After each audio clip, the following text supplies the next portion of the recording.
বিধানসভা নির্বাচনের ফল ঘোষণার আগেই উত্তরবঙ্গের মতুয়া সেনারা নতুন সরকারের উপর চাপ বাড়ালো। শনিবার শিলিগুড়ি জার্নালিস্ট ক্লাবে এক সাংবাদিক সম্মেলনে মতুয়া সেনার পক্ষ থেকে 28 দফা দাবি পেশ করা হয়েছে। এই দাবির মধ্যে উল্লেখযোগ্য দাবিগুলি হলো উত্তরবঙ্গ থেকে উপমুখ্যমন্ত্রী পদ প্রদান করা, শিলিগুড়ির উত্তরকন্যায় প্রতি মাসে 2 দিন মন্ত্রীদের নিয়ে বৈঠক করা, শিলিগুড়িতে স্পেশাল ইকোনমিক জোন গড়ে তোলা সহ 28 দফা দাবি তুলে ধরেন সংগঠনের সম্পাদক হিটলার চৌধুরী। তার অভিযোগ, বিগত সরকার এই দাবিগুলির প্রতি কোনো রকম গুরুত্ব দেয়নি। নতুন সরকার তাদের দাবিকে গুরুত্ব না দিলে আগামীতে তারা গণতান্ত্রিক পদ্ধতিতে দীর্ঘমেয়াদী বৃহত্তর আন্দোলনে যাবার হুমকি দিয়েছেন। বিধানসভা নির্বাচনের ফল ঘোষণার আগেই উত্তরবঙ্গের মতুয়া সেনারা নতুন সরকারের ওপর চাপ বাড়ালো। শনিবার শিলিগুড়ি জার্নালিস্ট ক্লাবে এক সাংবাদিক সম্মেলনে মতুয়া সেনার পক্ষ থেকে 28 দফা দাবি পেশ করা হয়েছে।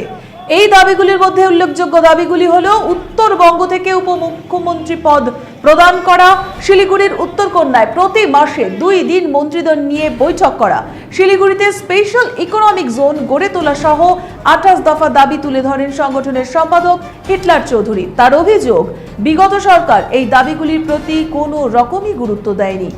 নতুন সরকার তাদের দাবিকে গুরুত্ব না দিলে আগামীতে তারা গণতান্ত্রিক পদ্ধতিতে দীর্ঘমেয়াদী বৃহত্তর আন্দোলনে যাবার হুমকিও দিয়েছেন।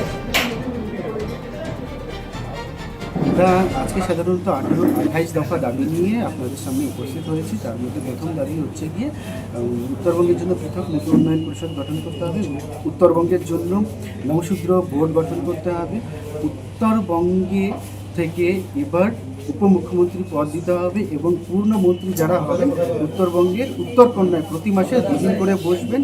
নেতাজি সুভাষচন্দ্রের সর্বশ্রেষ্ঠ পৃথিবী শ্রেষ্ঠ মূর্তি আমরা গাজনডোবাতে স্থাপনের জন্য বলছি। শিলিগুড়িকে পূর্ণ জেলার দাবি শিলিগুড়ি এবং ইসলামপুরকে পূর্ণ জেলার হিসাবে ঘোষণা করতে হবে। এসসি কমিশনের চেয়ারম্যান, এসজেডি এর চেয়ারম্যান, শিলিগুড়ি জলপাইগুড়ি ডেভেলপমেন্ট অথরিটির চেয়ারম্যান তথা হচ্ছে স্কিল ডেভেলপমেন্ট অথরিটির চেয়ারম্যান সহ যে মালদায় ম্যাঙ্গো প্রসেসিং ইউনিট, দক্ষিণ দিনাজপুরে হচ্ছে গিয়ে মৎস্য হাব গড়ে তুলতে হবে, শিলিগুড়িতে স্পেশাল ইকোনমিক্যাল জোন করতে হবে, শিলিগুড়িকে ভূগর্ভস্থ ড্রেনেজ সিস্টেম চালু করতে হবে এবং যাতে শিলিগুড়ি ভারতবর্ষের মধ্যে সর্বশ্রেষ্ঠ স্মার্ট সিটি হিসাবে আত্মপ্রকাশ করতে পারে, তার জন্য পূর্ণ পরিকাঠামোগত পরিবর্তন। কত দফা দাবি এবং আগে কেন আপনারা এই বিষয়ে? আমাদের 28 দফা দাবি ছিল। আমরা আশা রেখেছিলাম যে বিগত যে সরকার পরিচালিত হয়েছিল তারা এই সাধারণ মানুষের কথা ভেবে এই দাবিগুলো হয়তো পূরণ করবেন, কিন্তু আমরা দেখলাম যে বিগত সরকার এই দাবিগুলো করেনি। তাই আমরা আজকে আপনাদের মাধ্যমে পথে নামতে বাধ্য হয়েছি। ভোটের শেষেই কেন এই দাবি আপনারা? ভোটের আগে যদি আমরা করতাম তাহলে বিভিন্ন রাজনৈতিক দলে ভাবতো যে এরা হয়তো রাজনৈতিক সুবিধা ইস্যুটাকে কাজে লাগানোর জন্য দাবিগুলো করছে। তাই ভোট যেহেতু পরিপূর্ণ হয়ে গেছে এবং আগামী 4 তারিখে সরকার গঠিত হবে, রেজাল্ট বেরোবে, সরকার গঠিত হবে, তো সরকারে যারা থাকবে তো দাবি দাবা তো সাধারণত সরকারের কাছে করতে হয়। ইলেকশন এমসিসি লাগু আগের সরকারের কাছে কি করা হয়? আগের সরকারে যারা আমাদের প্রশাসনিকভাবে ক্ষমতায় ছিলেন, সংগঠনের দায়িত্ব ছিলেন, তারা মনে করেনি যে এই দাবিগুলো করার দরকার আছে। কিন্তু আমাদের এখন নতুন কমিটি গঠিত হয়েছে, নতুন কমিটির মনে হচ্ছে সাধারণ মানুষের জন্য এই দাবিগুলো করার দরকার আছে এবং সাধারণ মানুষ যে বঞ্চিত থেকে যাচ্ছে তাদের দিকে দেখা হচ্ছে না বলে আমরা বিশেষভাবে নজর দিয়েছি। বিগত সরকারে যারা ছিলেন তারাই যদি আগামীতে আবারও ফিরে আসেন, মনে হচ্ছে কি আপনাদের দাবিগুলো মেনে নেবে তারা? এবার আমরা তো ইলেকট্রিক মিডিয়া বা প্রিন্ট মিডিয়াতে এরকম কোনো দাবি বিগত কাউকে করতে দেখিনি। এবার যে সরকার গঠিত হবে, সরকার রিটার্ন করে থাকলেও তো যেহেতু তাদের কাছে দাবিগুলো যায়নি, দাবি যদি না করা হয় তাহলে তো সেটার দাবি পূরণ হয় না। দাবি আমরা এখন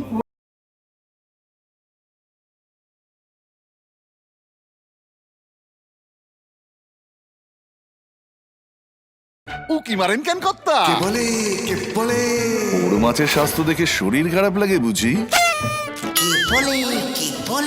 আরে মাছেরা বলছে এবার থেকে আপনার মাছেদেরও দিন কল্যাণীস প্রিমিয়াম ফ্লোটিং ফিশ ফিড।